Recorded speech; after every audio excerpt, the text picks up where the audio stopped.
Ya, nah tetap tangan di dalam, baru ambil setengah koher. Ini setengah koher tadi. Nah, ini dia setengah koher ya. Prinsip steril ya, bantu persalinan prinsip steril. Nah, setengah koher ini dari luar masuknya begini, tangan kita kan di dalam. Nah, ini yang tajam ini saudara masukkan begini. Ini masuk dulu. Nah, karena kalau enggak nanti kena dinding rahim orang. Masukkan. Nah, kan udah sampai di dalam, saudara putar. Baru pegang tangan saudara yang lagi di dalam. Ya. Nah, kan begini dia. Berarti kan udah di dalam ya.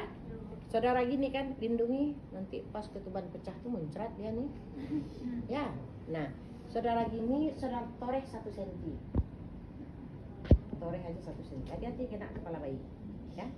Nah, itu makanya feelingnya harus main. Ya. Nih, 1 cm toreh. Nah, toreh. Kan langsung keluar air terbang tuh. Udah.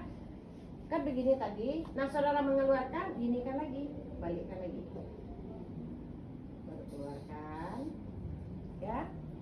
Nah, baru letakkan di bengkok. Tangan kita kan masih di dalam, pas keluar ya. Nah, jangan lupa saudara letakkan langsung bengkok untuk nanti keluar lihat dia. Nah, dah baru saudara keluarkan. Udah selesai kan? Udah pecah ketuban. Oke. Kalau sudah pecah ketuban ini, kita tidak perlu pula tergesa-gesa. Masih lama akan melahirkan. Bisa setengah sampai 1 jam. Nah, setelah itu kita, ini kan ada air, saudara cuci. Pakai air tadi, saudara buka, letakkan di yang ada baktrin tadi. Tapi jangan di dalam, ketinggiannya aja. Ya. Nah, setelah itu, Bu, ketuban ibu udah pecah ya. Ibu, kalau ibu haus, ibu masih boleh minum, boleh makan. Nah, kalau ibu pingin mengedan, silahkan. Ya. Nah, kakinya ditekuk. Apa namanya? Dorsal recumbens ya. Enggak. Gini. Ya, nah, jadi kaki tetap ditekuk. Nah, kalau ketuban sudah pecah, enggak boleh jalan-jalan lagi ya. Nanti netes-netes air ketuban. Dah, terus kita tunggu sebentar. Saudara juga enggak perlu tergesa, tapi ibu rasa enggak perlu baju dibuka lagi. Karena kan sebentar lagi tuh. Dah, kita tunggu aja. Nah, kepala makin lama makin maju, makin lama makin maju. Nah, setelah itu sudah nampak kepala 4 sampai 6 cm di depan pintu. Nah, itu namanya tanda pasti akan melahirkan. Ya, jadi nampak kepala kayak gini ya. Nah, udah, baru kita siap-siap semua lagi. Ya, kita pakai lagi sarung tangan. Nah, terus baru kita pimpin ya, pimpin persalinan. Nah, Bu, ngedan terus Bu, ngedan. Nah, kamu bantu ya, mendorong bayinya. Ibu pakai sarung tangan ya. Nah, kamu dorong pelan-pelan ya. Nah, ya dikit lagi Bu. Nah, ini sombong bayinya. Kalau bayi yang nggak sombong itu kepala matanya ke bawah ya.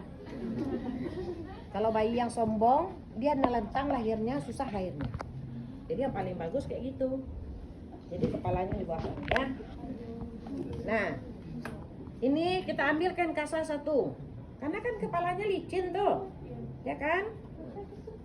Jadi kan terus.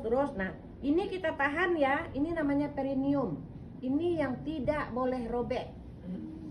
Nah, ini perineum ya. Jadi kita tahan terus. Nah, sebelumnya jangan lupa, ini kan bayi mau lahir. Saudara letakkanlah handuk di atas perut ibu. Nanti kalau lahir bayinya pakai apa kita sambut, ya kan?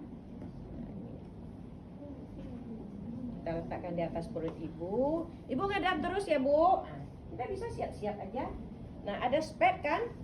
Jarum suntik, obat suntik nanti kita harus siapkan 1. Nah, ini obatnya ya, ini obat 1, jarum suntik. Nah, sudah kita letakkan di dalam ini spek 3 cc yang berisi obat oksitosin ya.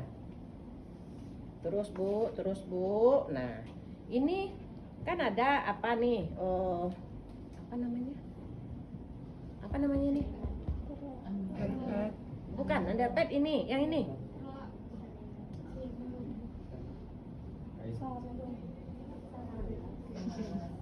Tak pengalas.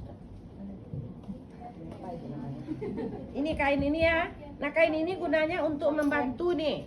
Ini kan licin ya, banyak-banyak air segala macam. Nah, kita tahan pakai ini tangan kita. Selalu tahan supaya dia enggak luka. Nah, ini kan kasa 1 untuk menahan kepala bayi karena kepala bayi ini kuat. Ya, terus Bu. Dikit lagi Bu. Terus. Dikit lagi. Dikit lagi Bu. Lihat. Dikit lagi. Terus. Ini tahan terus ya. Karena ini. Kenapa kita harus menahan ini?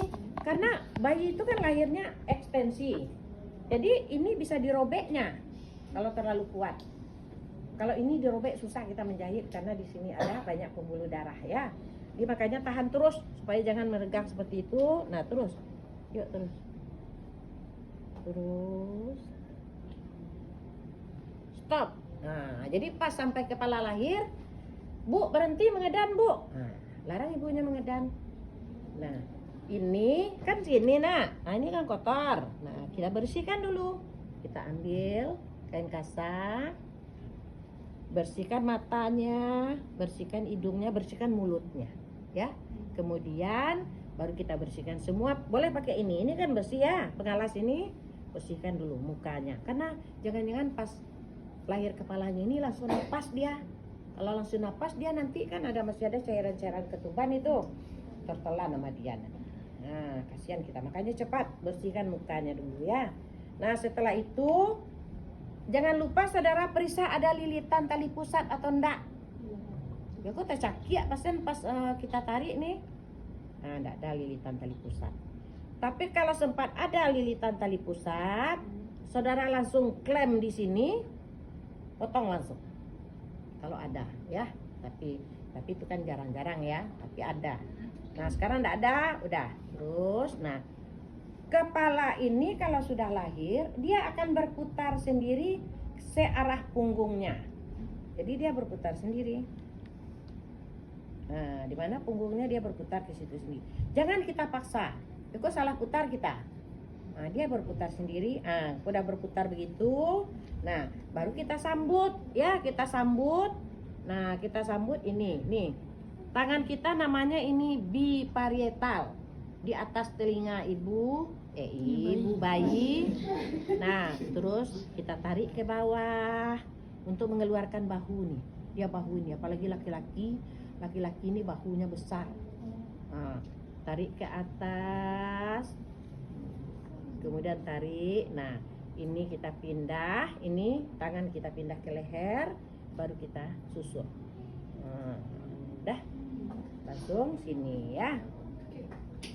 Nah, ini dia masih nempel nih, ya. Masih nempel seperti ini. Dah, tutup. Lap dulu.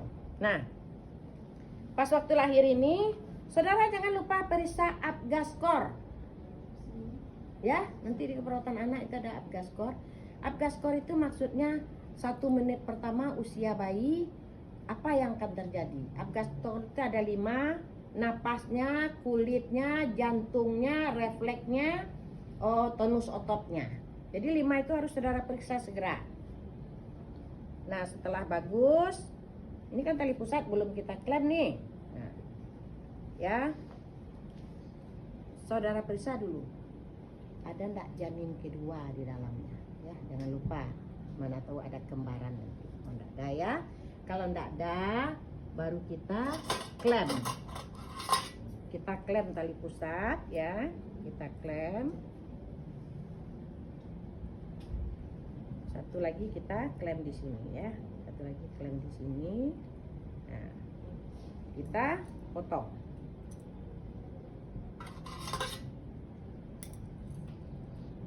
Potong ya.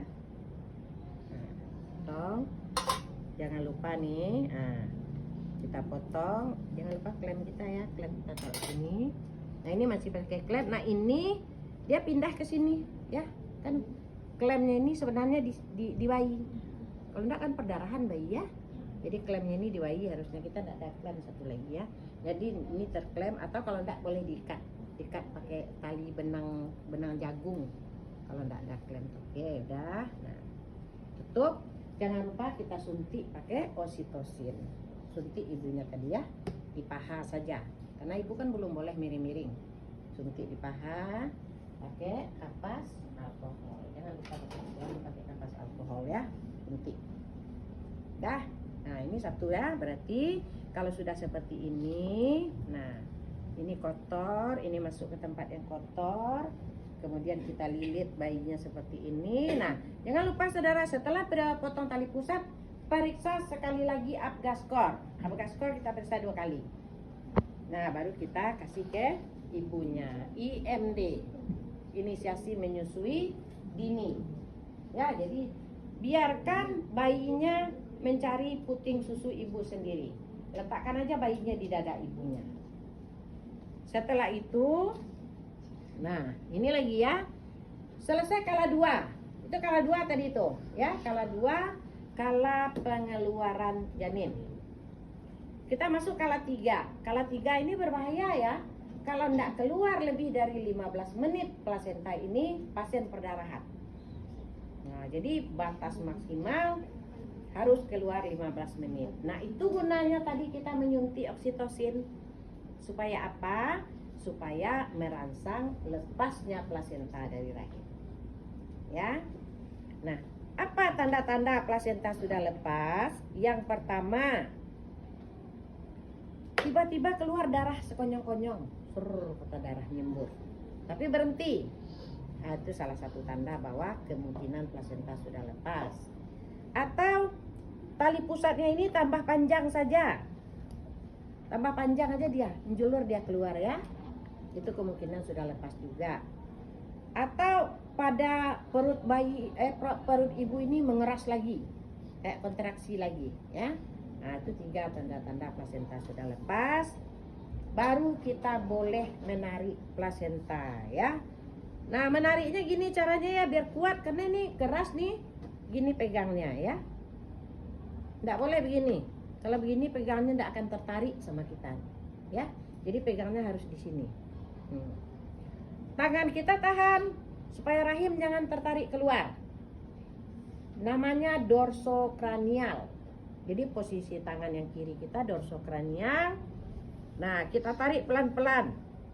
Tariknya selalu searah jalan lahir, ke bawah, ke atas, kemudian sejajar ya. Nah, kalau sudah nampak baru kita sambut ya. Sambut itu kita sambil kita putar-putar terus. Karena selaputnya panjang sekali itu. Datar, dah. Baru kita sini, kita ambil alat kita dulu. Nah, baru ini kita periksa kotiledonnya. Kotiledon itu bulat-bulat dia ya. Ada enggak yang lepas kotiledonnya ini? Kalau ada yang lepas, kita jemput ke dalam. Nah, kayak gitu ya. Tapi kalau lengkap enggak apa-apa, kita ukur. Nah, selaputnya lengkap. Kemudian tali pusatnya kita hitung juga ya. Nah, ini berapa nih? Tangan ibu 15 cm nih.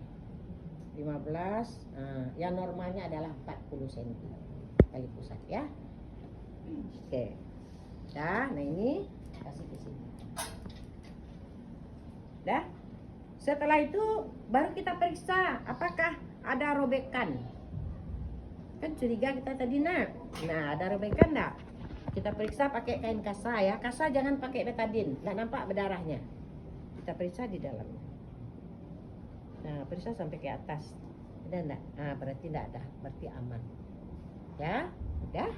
Kalau udah aman, bereskan ibunya, bersihkan ibunya ya. Dan baru kalau sudah bersih, kita bereskan semua alat kita rendam di dalam baik clean tadi. Ini juga alatnya kita rendam semua. Ini kapas ya. Nah, ini ibunya kita bersihkan pakai waslak, pakai ini ya, air ini ya. Kemudian baru ibunya dipakaikan duk, dipakaikan semua. Nah, selesai kala 3. Kala 4 kan 2 jam. 2 jam setelah plasenta lahir. Nah, itulah yang saudara pantau tekanan darah, nadi, nafas, dan perdarahannya, jumlah darah. Ya. Itu 2 jam pertama ini sering terkecoh kalau tidak hati-hati. Ya. Oke. Dah, ada tadi yang bertanya cara memecahkan plasenta kan? Sudah terjawab kan? Oke. Ada pertanyaan lagi? Nanti setelah 2 jam. Nah, kan udah selesai ibunya, baru kita ambil bayinya. Ibunya kan sudah nyusu juga sedikit tuh, sudah dapat susu jolong ya. Kita ambil, nah kita bersihkan bayinya. Bayi belum boleh dimandikan ya. Bayi boleh dimandikan setelah 6 jam. Jadi kita lap saja pakai baby oil atau apalah, terserah. Nah, setelah itu langsung pemeriksaan fisik pada bayi. Kita timbang bayinya, kita ukur panjang bayinya. Nah, baru pemeriksaan fisik head to toe semua ya. Nanti pemeriksaan fisik juga ada. Pemeriksaan fisik lagi ya.